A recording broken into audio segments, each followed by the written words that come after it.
da li je moguće da jedna žena može preko noći pretvoriti život naše legendarne pevačice u apsolutni pakao, pokrenuti lavinu uznemirujućih poziva i naterati stotine ljudi širom sveta da poveruju u najgori scenario. Zamislite trenutak u kojem vam zvoni telefon bez prestanka, a sa druge strane žice čujete suze, jecaje i ljude iz dijaspore koji se opraštaju od vas. Legendarna folk zvezda Stanojka Mitrović-Ćana prošla je kroz nezapamćeni medijski i privatni horor zbog kojeg je preživjela neviđeni stres, a sve to zbog misteriozne povezanosti sa malom Canom. Kako je ova žena uspjela da uvuče slavnu pevačicu u najgori estradni vrtlog i stvori joj pravi pakao od života?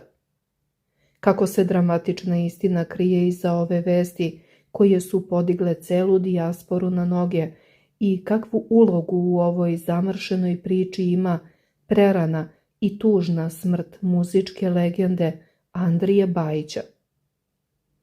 U nastavku otkrivamo detalje koji do sada nisu viđeni u javnosti. Ostanite sa nama do kraja, jer ovo što ćete čuti u nastavku ostavit će vas bez teksta. Pre nego što pređemo na šokantne detalje ove priče, obavezno lajkujte video, podelite ga sa prijateljima i obavezno napišite u komentarima.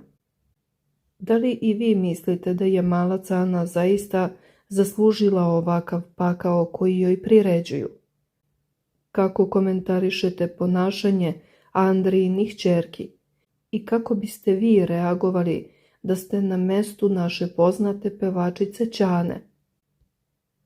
Folk zvezda Stanojka Mitrović-Ćana privukla je veliku pažnju javnosti nakon jednog od najvažnijih nastupa u svojoj dugogodišnjoj karijeri. Novinari su je sreli u Vrnjačkoj banji, gde je prisustvovala Vrnjačkoj muzičkoj noći. Osim odlične energije i raspoloženja koje je ponela na festival, mnogima je za oko zapao i njen izgled.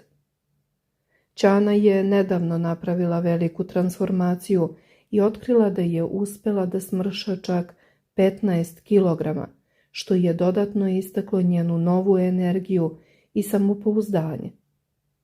Pevačica je priznala da je do željene linije došla uz pomoć dijete, koja joj je, kako kaže, pomogla da promeni životne navike i da se osjeća mnogo bolje u svom telu.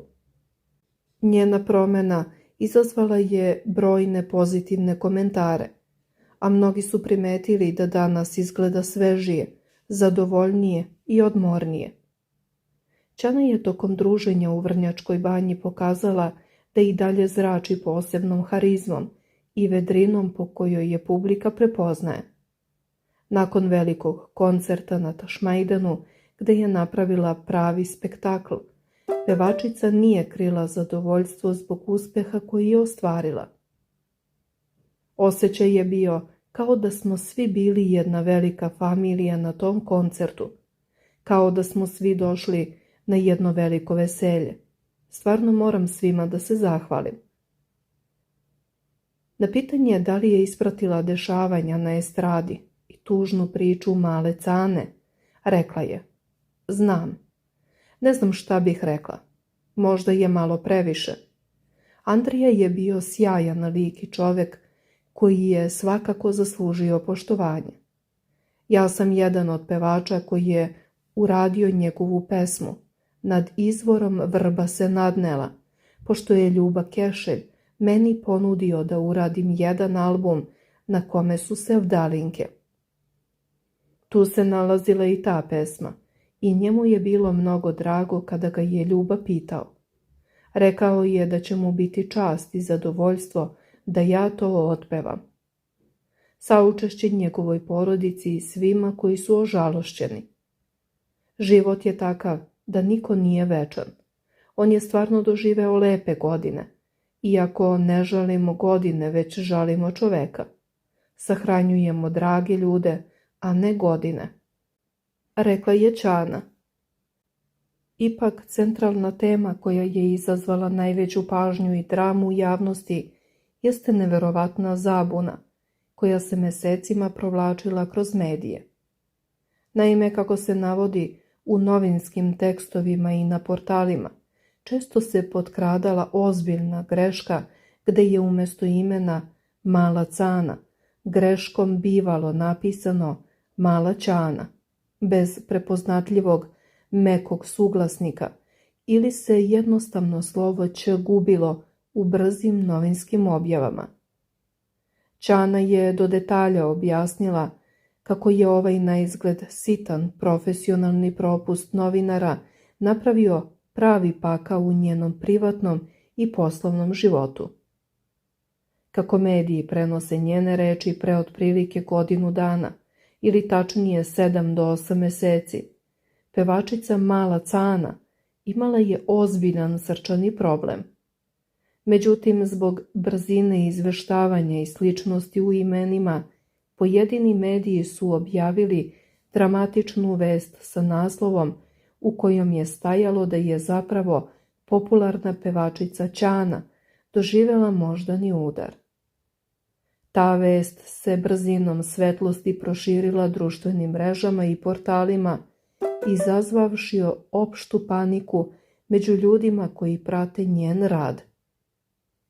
Ćana svedoči da je u tom periodu dobila bukvalno 1.000.000 poruka i telefonskih poziva, naročito iz inostranstva i dijaspore, gde ima ogroman broj obožavalaca.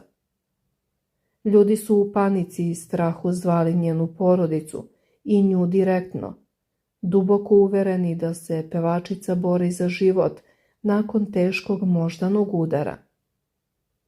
Ćana priznaje da u prvom trenutku uopšte nije bila upućena u to da koleginica Mala Cana ima bilo kakve zdravstvene probleme, pa joj je bilo potpuno nejasno zbog čega su se ljudi toliko digli na noge, zašto vlada tolika uznemirenost i zašto joj telefon zvoni bez prestanka.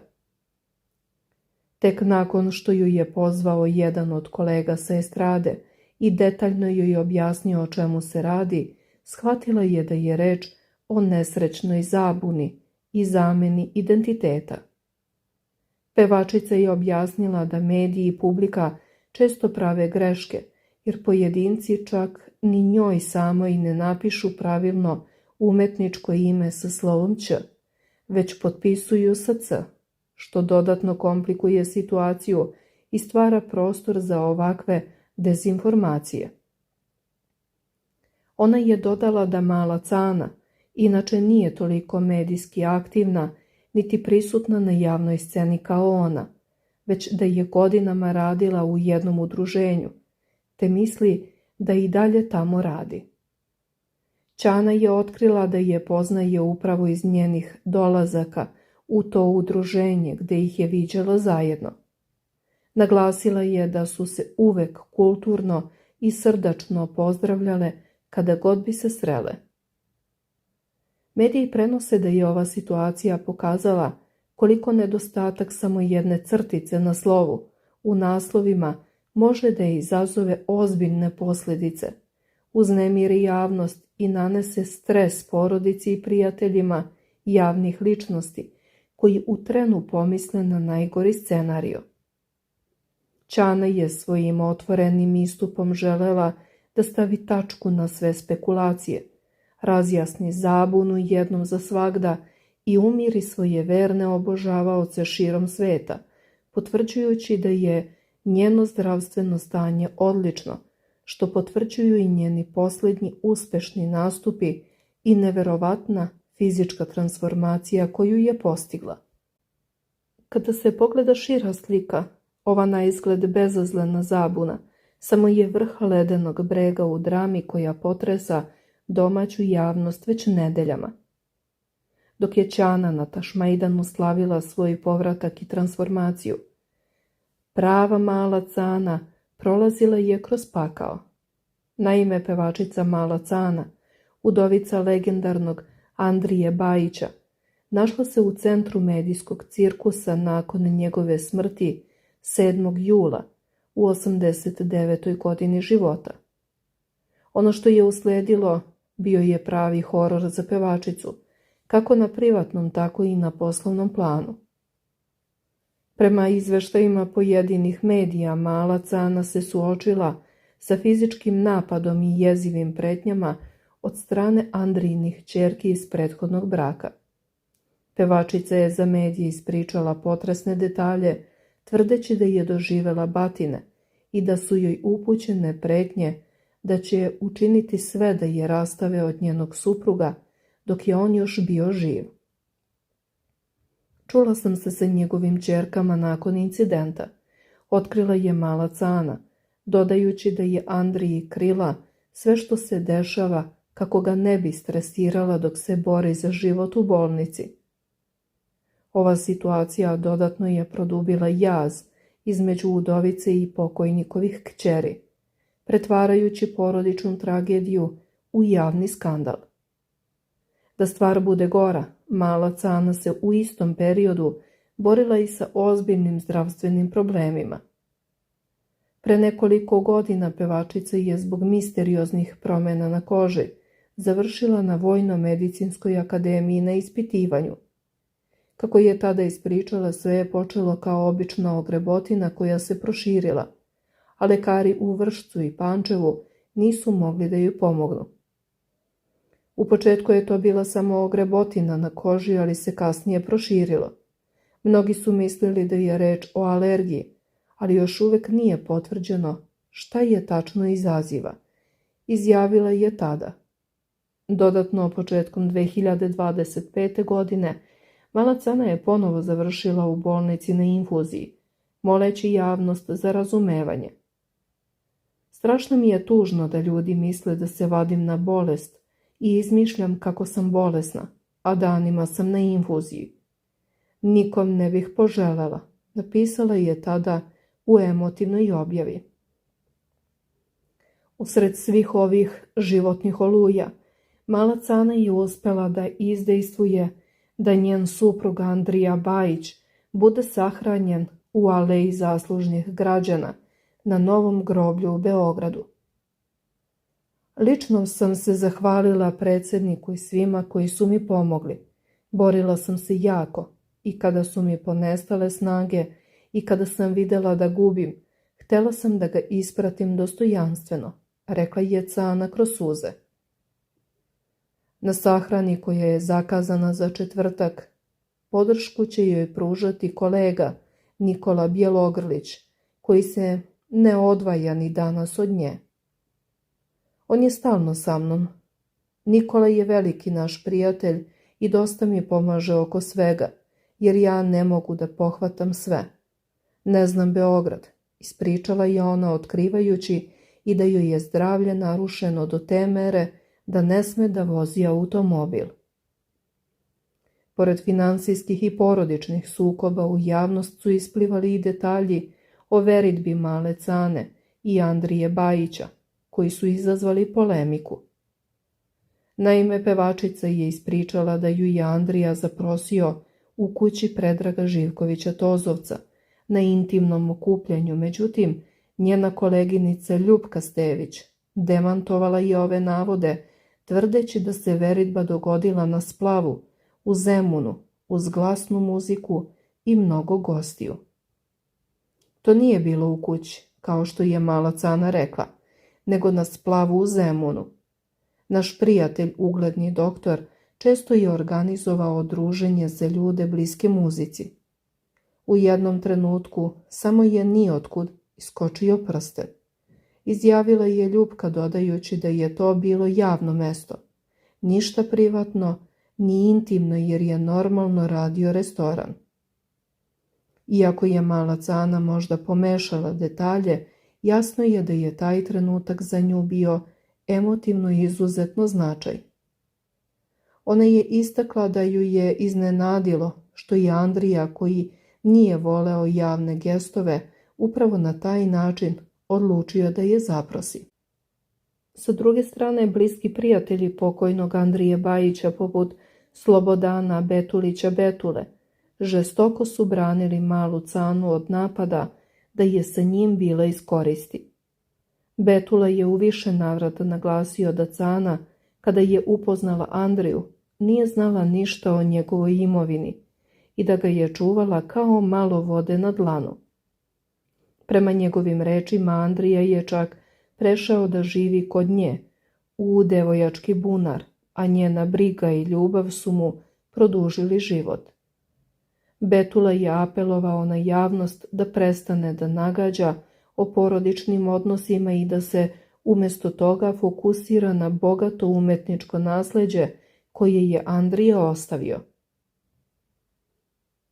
Dok se cela ova priča odvija, Stanojka Mitrović Ćana našla se u nezavidnoj situaciji da odgovara na pitanja o zdravlju koje se nije ticalo nje.